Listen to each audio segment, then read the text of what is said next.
Hey everyone, thanks for all the comments on the last video. I've made my decision on what I'm going to do with the new Axial Poison Spyder Wraith here. What I'm going to do is my version of a budget build. Now by a budget build I don't mean cheap parts, but I mean I'm going to set a budget aside every week and upgrade this truck's performance with that budget. I'm going to set aside $50 a week, which may be steep for some people, but you can spread that out and do it every 2 weeks or once a month or however you see fit. Any breakage that I get during those time spans will have to come out of my budget as well. Also, any money that I don't spend that week, I'm going to put in the bank and roll that over to the next week.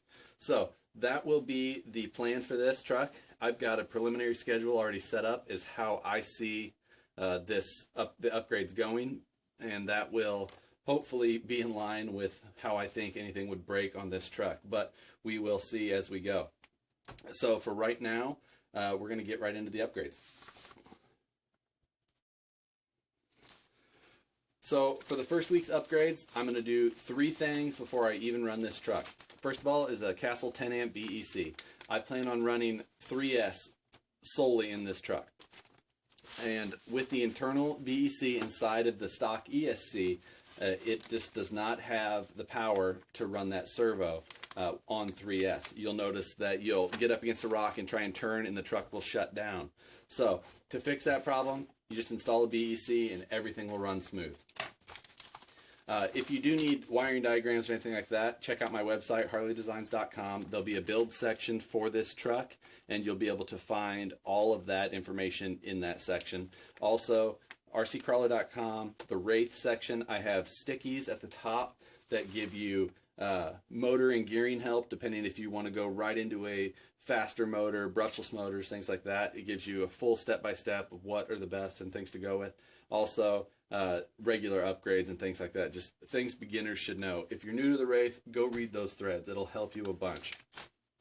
But like I said, go check out my website if you just need a wiring diagram on how to install a BEC. Second thing I'm going to do is change the gearing right off the bat. Now, a lot of people will really like the speed of a stock Wraith, but the gearing on it is an 80-tooth spur and a 20-tooth pinion, which is 4-to-1 ratio. However, that's just a little too fast for this stock motor, and a lot of people will burn up motors very quickly.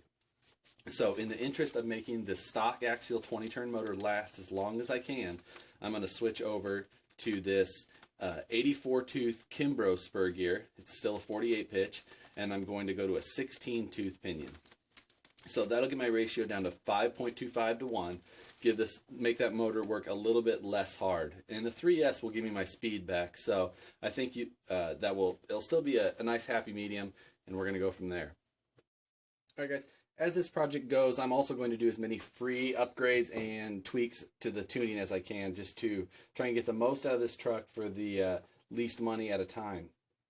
This week, I'm going to try and leave it as it is, and then we'll note the things to do as the weeks progress.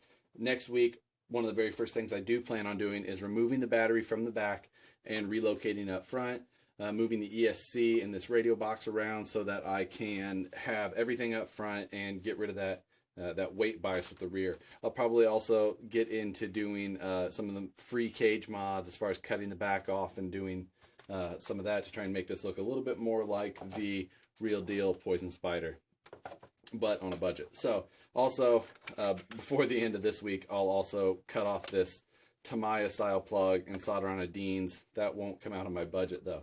So that's just some of the little things like that, hardware and such. I'm not going to calculate into the budget just because it's going to get a little nitpicky as it goes.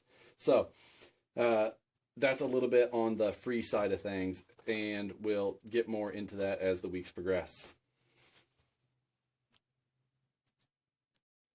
Alright guys, that's it for this week. Parts are all installed.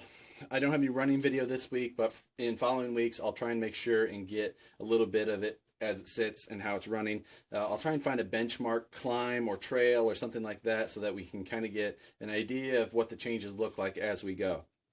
Anyway, this week the total budget only came in at $28.33. So that allows me $21.67 to roll over to next week.